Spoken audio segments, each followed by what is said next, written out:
80ನೇ ವರ್ಷದ ಸ್ವಾತಂತ್ರ್ಯ ದಿನಾಚರಣೆ ಶುಭಾಶಯವನ್ನ ಕೋರಿ, ವಿಶೇಷತೆ ಏನಂದ್ರೆ ಈ ವರ್ಷ ನಮ್ಮವರು, ನಮ್ಮ ಜಿಲ್ಲೆಯವರು ಮುಖ್ಯಮಂತ್ರಿಯಾಗಿ ಬೆಂಗಳೂರಿನಲ್ಲಿ ಅವರು ಧ್ವಜಾರೋಹಣ ಮಾಡಿದ್ದಾರೆ. ಅವರ ಆಶೀರ್ವಾದದಿಂದ ರಾಮನಗರದಲ್ಲಿ ನಾನು ಧ್ವಜಾರೋಹಣ ಮಾಡಿದ್ದೀವಿ. ಈಗ ಜವಾಬ್ದಾರಿ ಜಾಸ್ತಿ ಆಗಿದೆ ನಮ್ಗಳ ಮೇಲೆ. ಅವರು ರಾಜ್ಯದ ಚುಕ್ಕಾಣಿಯನ್ನ ಹಿಡಿದಿದ್ದಾರೆ.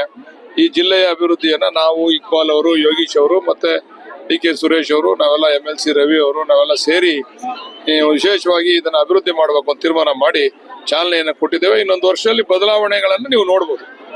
ಹೊಸ ಇಲಾಖೆ ನಿರೀಕ್ಷೆಗಳಿದೆ, ತುಂಬಾ ಇದೆ ನಿರೀಕ್ಷೆ.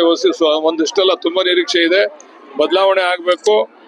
ಈಗ ಪಟ್ಟಣ ಪ್ರದೇಶದಲ್ಲಿ ನಾವು ಅನ್ಕೊಂಡ ರೀತಿಯಲ್ಲಿ ಅಭಿವೃದ್ಧಿಗಳು ಆಗ್ತಾ ಇಲ್ಲ. ಅದೊಂದು ಮಾರ್ಗಸೂಚಿಗಳನ್ನ ತಯಾರು ಮಾಡಕ್ಕೆ ಹೇಳಿದ್ದೀನಿ, ಯಾವ ರೀತಿ ಅಭಿವೃದ್ಧಿ ಆಗ್ಬೇಕು ಅಂತಕ್ಕಂಥದ್ದು.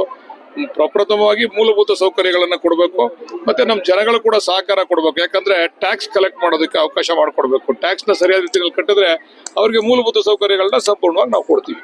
ಸರ್, ಜಮೀರ್ ಅವರು ಧ್ವಜಾರೋಹಣ ಮಾಡೋದಕ್ಕೆ ಪತ್ರ ಬರೆದಿದ್ದು ಸಾಕಷ್ಟು ಟೀಕೆ. ಇಲ್ಲ, ಅವ್ರಿಗೇನೋ ಸ್ವಲ್ಪ ಹುಷಾರಿರ್ಲಿಲ್ವಂತೆ.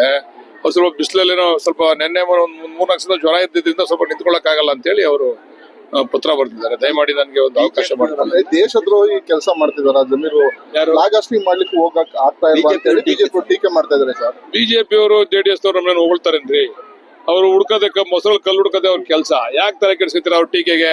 ಅವ್ರಿಗೆ ಹುಷಾರಿಲ್ಲ ಅಂತಂದ್ರೆ ಈಗ ಬೇರೆಯವ್ರನ್ನ ಹಾಕಿಲ್ವಾ ಜಾಗಕ್ಕೆ? ಅಲ್ಲಿ ಬೇರೆಯವ್ರು ಹೋಗಿ ಫ್ಲಾಗ್ ಹಾಸ್ಟ್ ಮಾಡ್ತಾ ಇಲ್ವಾ? ಅವ್ರು ಇನ್ನೂ ಉಸ್ತುವಾರಿ ಎಲ್ಲೂ ಕೊಟ್ಟಿಲ್ಲ. ಅವ್ರಿಗೆ ಉಸ್ತುವಾರಿ ಬರೀ ಫ್ಲಾಗ್ ಹಾಸ್ಟ್ ಮಾಡ್ಲಿಕ್ಕೆ ಮಾತ್ರ ಕೊಟ್ಟಿದ್ರು. ಅವ್ರಿಗೆ ಸ್ವಲ್ಪ ಏನೋ ಆರೋಗ್ಯದಲ್ಲಿ ನಿಂತ್ಕೊಳ್ಳೋ ಸಮಸ್ಯೆ. ಈಗ ನಾನು ಒಂದು 3/4 ಗಂಟೆ ನಿಂತ್ಕೊಂಡು ಭಾಷಣ ಮಾಡಿದೆ. ಅವ್ರು 3/4 ಗಂಟೆ ನಿಂತ್ಕೊಂಡು ಭಾಷಣ ಮಾಡಕ್ ಆಯ್ತಿತ್ತ? ಹುಷಾರಿಲ್ಲದೆ ಇದ್ದಾಗ 103 ಡಿಗ್ರಿ ಏನೋ ಜ್ವರ ಇತ್ತು ಅಂತ ಹೇಳಿದ್ರು. ಆ ಜ್ವರ ಇದ್ದಿದ್ರಿಂದ ಅವರು ಮುಖ್ಯಮಂತ್ರಿಗಳಲ್ಲಿ ಮನವಿ ಮಾಡ್ಕೊಂಡ್ರು, ಈ ಸರಿ ನನ್ಗೆ ಇದರಿಂದ ವಿನಾಯಿತಿ ಕೊಡಿ ಅಂತ ಮನವಿ ಮಾಡ್ಕೊಂಡ್ರು. ಅದಕ್ಕೆ ದೇಶದ್ರೋಹಿನ ಏನೋ ಅವ್ರೇನು ಫ್ಲಾಗ್ ನ ತಳ್ಕೊಂಬಳಗ ಆಡ್ಸವ್ರ, ಅಥವಾ ಏನಾರ ಫ್ಲಾಗ್ ಏನಾರ ಅವಮಾನ ತೋರ್ಸವ್ರ, ಅಗೌರವ ತೋರ್ಸವ್ರ? ಸ್ವಲ್ಪ ಬಿಜೆಪಿ ಅವರು ಕೂಡ ಮೊಸರು ಕಲ್ಲುಡ್ಕೋ ಬುದ್ಧಿನ ಬಿಡ್ಬೇಕು ಅಂತ ಮನವಿ ಮಾಡ್ತೀವಿ.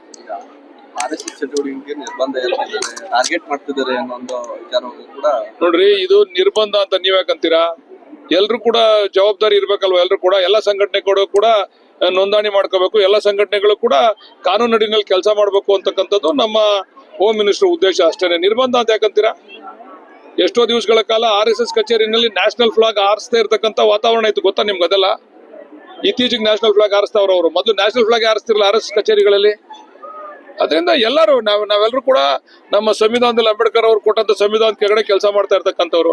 ಪ್ರತಿಯೊಬ್ಬರಿಗೂ ಜವಾಬ್ದಾರಿ ಫಿಕ್ಸ್ ಆಗ್ಬೇಕಲ್ಲ. ಏನಾರು ಹೆಚ್ಚು ಕಡಿಮೆ ಆದ್ರೆ ನಾವು ಜವಾಬ್ದಾರ ಆಗ್ಬೇಕಲ್ಲ.